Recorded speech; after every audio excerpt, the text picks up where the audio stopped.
Alright,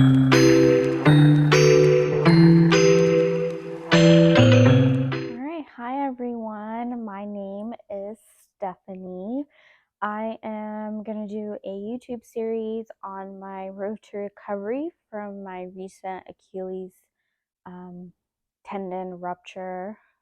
And I had opted to get surgery, so I'm like 2-3 weeks post-op, and I'm just going to talk through for this first video what it's been like since tearing it up until now, kind of like the experience I had with surgery, what happened to me, and some of the things that have helped me get through these past few weeks, and things that I've needed and like that. And then future videos will kind of dive into like how physical therapy has been going, how everyday navigating like everyday life has been going, because I'm currently like non-weight bearing. I'm like this up until the first week of January, and then we will assess what that's going to look like for me. But there's a lot of changes that I've had to make and new routines that I've had to come up with. So I hope this can be helpful if somebody's going through the same thing as me. I know when this first happened to me a few weeks ago, the first thing I did when I got home was look up YouTube videos, and that definitely helped me. One, calm me down and just to see like other people have experienced this, but then two, um, I was able to like take notes and have some things in mind to ask the doctor. So I hope this could be an added benefit for somebody if you're going through this or if you're going through another injury. Just know you're not alone and you will get through this. So without further ado, we will dive right in. Okay, I adjusted the camera a little bit. This is my first like YouTube video, so I don't know, I'm still playing around. But so basically, I have torn my Achilles. Boo. Um, this happened on November 12th.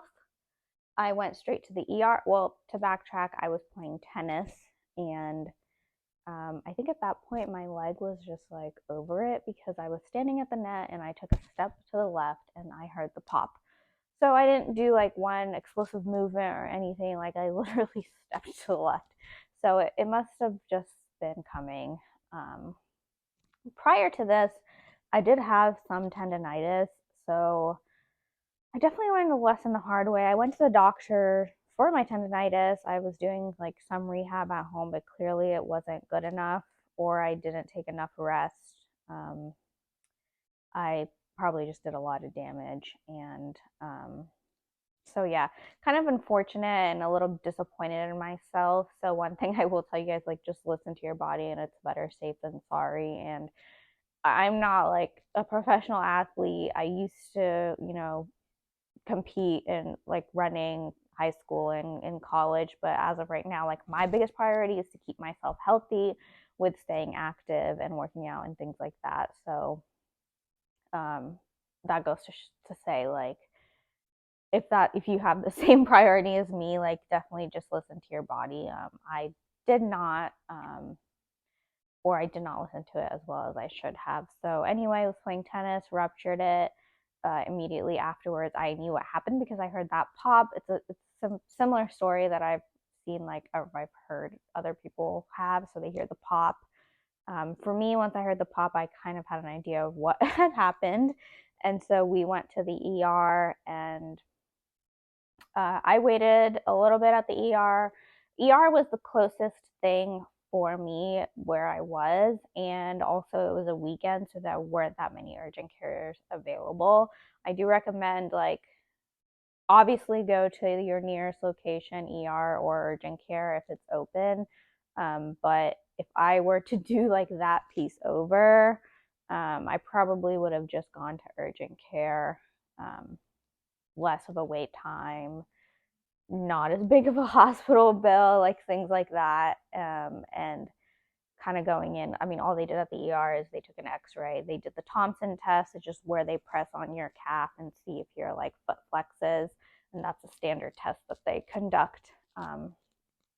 They could have done that at the urgent care as well. So yeah, that's just what I would recommend. But obviously, if you're in excruciating pain and ER is a close thing, like do what's best for you if you are experiencing this.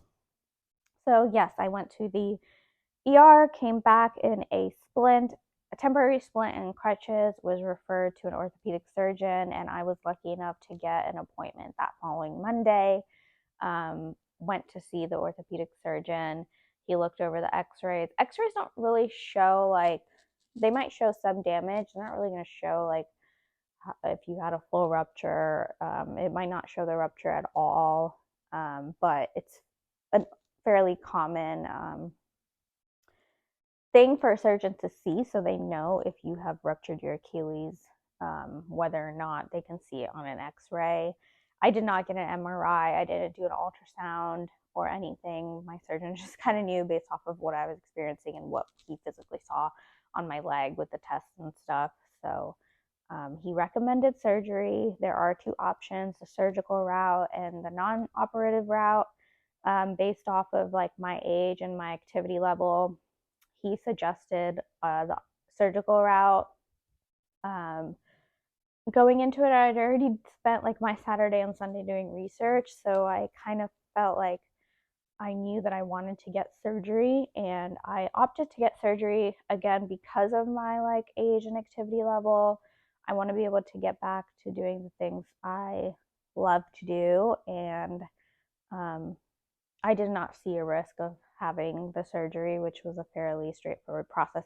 One thing that did end up happening is because of my research, I asked the surgeon, hey, do you do minimally invasive Achilles repair or surgery repair? And he did happen to be a surgeon that can perform that. And I specifically asked to have a minimally invasive surgery. So there are two types of surgeries you can have.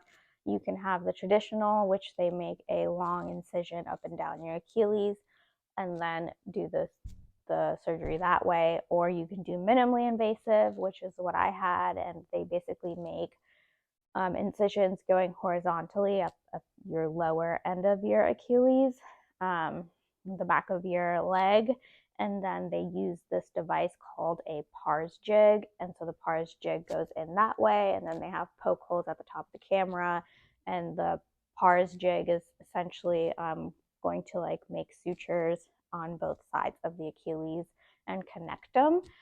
It's pretty cool, and I'll link a video that kind of explains or shows exactly how it's done.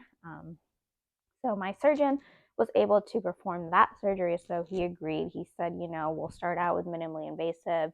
If I cannot like complete minimally invasive and I get in and I see like the rupture or the tendon is just like very separated, we would have to go the traditional route. So I went in knowing that that could potentially happen, but first priority was to do the minimally invasive. So that's what we agreed upon, and then scheduled my surgery. My surgery was scheduled literally that week, so I ruptured my Achilles on the 12th. I had an appointment with my surgeon on the 14th, and he was able to squeeze me in for surgery on the 17th. So all within 5 days, all this happened.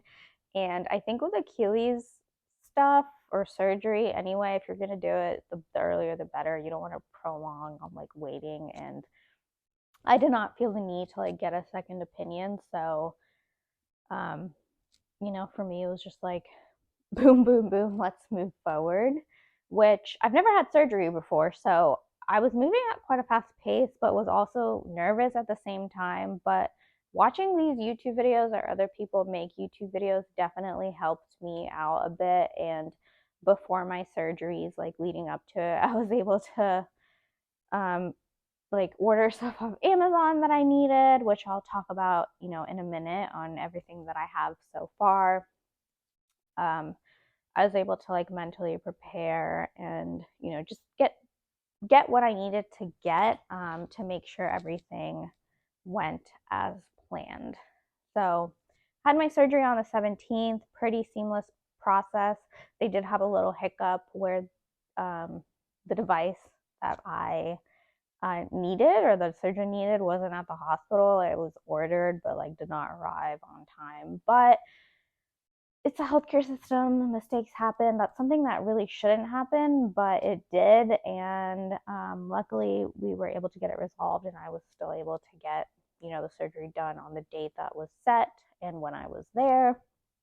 And throughout this whole process, you are going to need somebody to help you. And I'm lucky enough to have my partner here with me. He's like very, very, very helpful, very, very grateful. And that's, if you're an independent person, you kind of have to accept the fact that you're not going to be able to do everything by yourself. You're not going to be able to do a lot by yourself. Um, Moving around on one leg is not easy. And there's certain things that you will need help with, like getting in the shower the first few days, like making dinner, making your meals, especially after surgery. You're going to just be like sitting on your bed or your couch. Little things that I right now still can't do, like doing my laundry. Like I have to ask my boyfriend, can you put my laundry in? But that's what, you know, family and friends are here for. So don't be afraid to ask for help. And like, for sure, you will need help. So I had my surgery. It went really well as planned. I did get the minimally invasive. It was successful. I was sent home the same day, and was given medication, and yeah, went home. Oh, so they do, let me talk a little bit about surgery, I guess, since I'm kind of forgetting things. To talk a little bit about my surgery, just kind of what happened is basically you do general anesthesia and then you also do a nerve block. And so they inject the nerve block like right above your knee, and it basically makes your like knee down numb, and it's numb up to like 12 to 18 hours after the surgery. So that really helps with the pain, because you're not gonna be able to feel anything when you go home. Because I can imagine if you didn't have that, you would be in a lot of pain. So I obviously had the nerve block, had the general anesthesia, so was like knocked out during the surgery. Um, I woke up like super hungry because you can't eat after 12 a.m. the day before your surgery. And I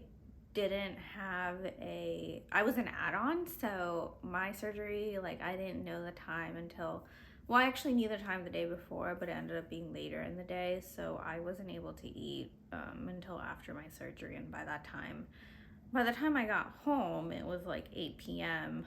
But luckily, when I got out of surgery around like 6 p.m., the nurse gave me a sandwich. And normally I don't know, I just wouldn't want to eat a hospital sandwich if I didn't have to. But I was starving, so I ate that sandwich. That moment in time, it tasted really good. And then I like anesthesia, when it wore off for me, like when I woke up and stuff, I felt okay. I know some people say that they're like, can be nauseous or just a little bit out of it. I totally, honestly, the only thing that was going on is I was starving and my leg was numb. So came home. Did I eat? I don't remember. Probably ate some more food. And at that point, I left with a temporary splint again. I had that splint for, I think, approximately 11 days. And what they tell you to do is when you get home, keep an eye on when you start to feel the nerve block wearing out. So maybe like early in the morning the next day, you start taking the prescribed medication that they give you, the pain medication, because that's really, once that nerve block wears off, you are in pain. So I had my surgery on a Thursday.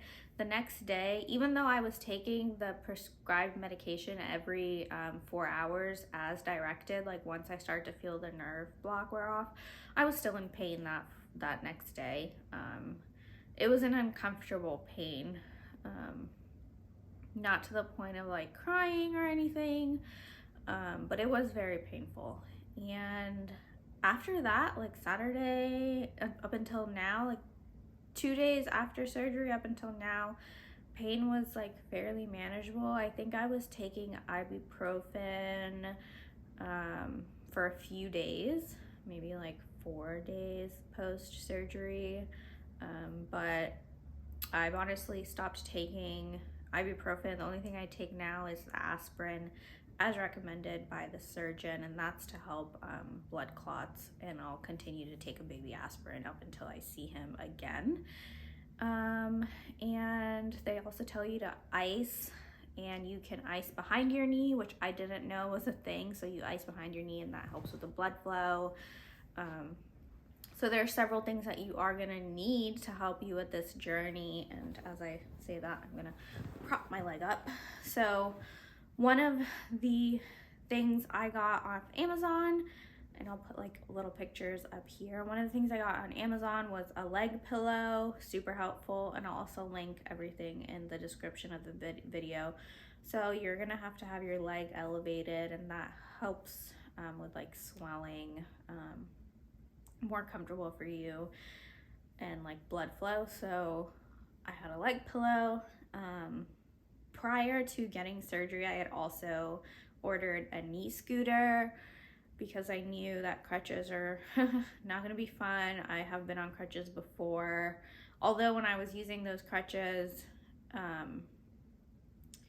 it wasn't for that long, and I feel like I was partial weight bearing, so it wasn't too difficult. But crutches where I live is just not ideal. So I did get a knee scooter. Your knee scooter, well, it's not covered by my insurance, but one thing I would do differently is if I had more time to think through things, I would see if I could rent one, because I definitely know you can rent knee scooters. So I would rent one. I was lucky enough, my sweet mom was offering to buy me a knee scooter, so I got really lucky. Or just blessed that she was able to purchase one for me. So I got the leg pillow, the knee scooter, crutches. I've had the crutches since I left the ER. I also got a shower seat because you are not allowed to put any weight on your leg at all, obviously. And for me, I can't put any weight on it for 6 weeks. So I can't stand in the shower, so I need a seat. If you have a handheld shower, or if you can install one of those shower heads that you can take off and, bathe yourself, that would be super helpful.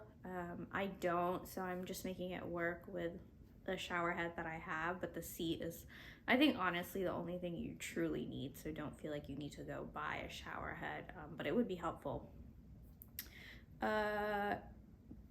Splint / cast / boot covers. I got a pair of 2 off Amazon that are reusable. So after your surgery, you cannot get your cast wet for like a few days afterwards. So for me, it was about 3 days. So I didn't shower for those 3 days after surgery.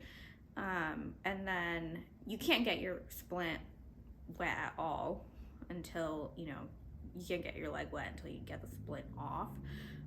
So on the 3rd day, when I did take a shower, I had those or boot covers, cast covers, whatever you want to call them, and that was super helpful. But again, if you are not wanting to buy one of these, because all of this is spending money, so you're spending money, receiving care, you're gonna spend money on like certain things to keep you comfortable.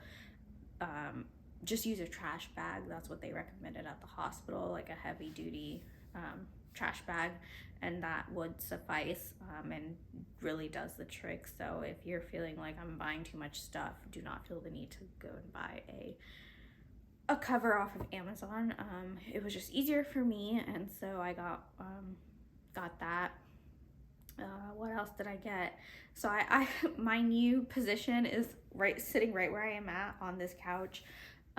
Was my favorite spot during recovery. So I have a little like bamboo table. You can't see it, I'll just like put a picture up, but it's a actually, let me show you. Turn this. I think you can see it now. Yeah. So it's a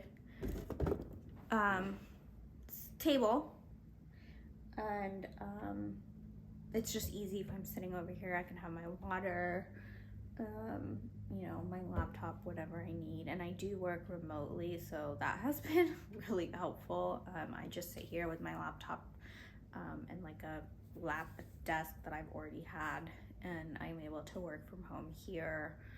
And so that's been nice. What else did I get? Oh, I do have the eye crutch. I don't know what it's called. Eye crutch. I will put a little clip in a second here of me walking in it.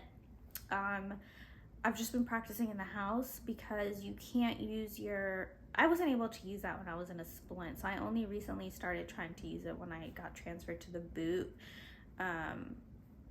It's not a necessity, it's just something I saw in videos, and I think it'll make things a lot easier. So like I mentioned, like doing laundry is hard for me. Once I get comfortable using it, and it's honestly pretty easy to use, I'm just a little hesitant with things. I want to try and be like super careful throughout this whole process, so I'm just taking my time getting used to it. But it's gonna be able to help with having two hands, and that's been like a huge struggle, not having my hands. You know, you have to plan, like if I've been able to cook, like with my scooter, I'll like scoot over to the kitchen and I can get stuff out the fridge with one hand and put it on the counter. Obviously, I have to be super careful and I don't try to do anything complicated. But having that eye crutch, eye walk, I think would be helpful. And from the videos I've seen, seems to be pretty helpful. And one thing that I've been wanting to finish is finish decorating my Christmas tree and put ornaments on it, and I am just taking my sweet old time because, you know, it's a new me, as is what the card I've been dealt with. So like doing things just take me 3 times, not even like 5 times as long. So that was that. I also have a boot. My leg is out of my boot. Sorry. Right now, because I am you know, just letting it breathe. I am allowed to take my leg out of my boot when I'm sitting, and I try to have it propped up when I am sitting, and some of my exercises require for me to take my boot off. So yeah, but you get a boot. So I got my boot during my post-op appointment, which is 10 days after my surgery. Here it is. It has the front thing that's on the ground, but I pretty much have to wear this at all times except when I'm, you know, relaxing like this. But if I'm moving around, I have the boot on. I can now shower, like wash my leg and stuff, so I take my boot off when I'm in the shower, obviously. And for me, for right now, I am not sleeping with my boot, which I know was a little controversial. You probably, if you do your research and watch other videos, it's like standard for you to be sleeping in the boot. But I don't move when I sleep, and your foot is actually positioned like this, right? So you don't want to it's not good if you get your foot at neutral right now. You know, post Achilles surgery. Getting it to neutral is going to take a really long time, and that's what you work with your physical therapist on doing. Right now, I am not supposed to get my foot at neutral, but when I'm sleeping, my foot is dorsiflexed, and so toes pointed down. And that's an okay position for me to sleep in, and I just think like the surgeon, and I trust him, said, you know, you're not really going to ruin anything, or, you know, the repair by not sleeping with a boot. It's what you're most comfortable with. So first few nights I slept with the boot. I tested it without the boot. Right now I'm okay not sleeping with the boot. Again, this is just between my surgeon and I, orthopedic surgeon and I, and what he's recommended and the work that he's done, and I trust him. But if you do your research, you will see that this is not like the norm or the standard. And again, to backtrack a little bit, minimally invasive is not that common as well. It does exist, people do get it, but from what I've seen, it's not as common yet, and hopefully becomes more common of a thing to do. But doctors are still performing like the traditional surgery, which is perfectly okay. I just I'm not really sure like the difference in like how you recover. Speaking with my surgeon, I'm a little bit ahead of the game, but still taking things slow. Even with physical therapy, which I started last week, I'm doing 10 to 25% weight bearing with passive and active range of motion movements only. We're not putting any weight on it for 6 weeks. Some people I've seen, they start to do partial weight bearing with 3 weeks or 3 weeks in, and there are studies that show that works, and there is a benefit to that. But that is a journey that you go through with your doctor and your physical therapist, and you know that's discussed what's best for you and for me, and like as my surgeon recommended, we're gonna be safe with it and safe about this process. So we're not doing the early weight bearing, but we have started physical therapy like pretty early on. So I started last week, and I've had my boot for 2 weeks now. So yeah, it's been going well. And physical therapy, that includes a lot of like glute strengthening, quad strengthening, because I've lost a lot of muscle. Because right now I can't do too much with my ankle. I do exercises at home, and I'll do a separate video on what that looks like. And so yeah, that's kind of been life now, pre and post Achilles surgery. And I've had good days and I've had bad days, and I have cried and I have laughed. It is a process, and I'm just looking forward to getting through it. And I think what doesn't kill you makes you stronger. You will come out on the other side of this. You will definitely learn a lot about yourself. I'm going to learn a lot about myself, and I'm just eager to see, you know, one thing I'm excited about is how I can keep my body healthy, even see if I can be healthier than I was before during this whole process. And that's really going to be about incorporating good nutrition. I can do upper body workouts and things like that. So I haven't actually like worked out yet really since surgery, but that's something I'm looking forward to, like developing a plan to just stay in shape and keep that momentum going, so when I am, you know, fully walking and ready to go, it doesn't come as like a shock, or I'm not like extremely like, you know, just not wanting to do anything because I haven't been keeping myself healthy. So yeah, the other thing I also advise is take rest when you need it. If you feel sleepy, like take a nap, go to bed early. I think I've been kind of bad, and like I'll feel sleepy but I won't like try to nap. So now I'm just trying to listen to my body. If I'm tired at 8:30, I should probably just go to bed instead of like toughing it out. So yeah, that's been it right now. I'm excited to keep you on this journey with me. I'll link everything in the description. I'll link a few studies on like the minimally invasive, and you know, if you liked this, please like the video, subscribe to go on this journey with me. And I'd also like to thank, a little shout out, if she ever sees this, I'll probably send it to her.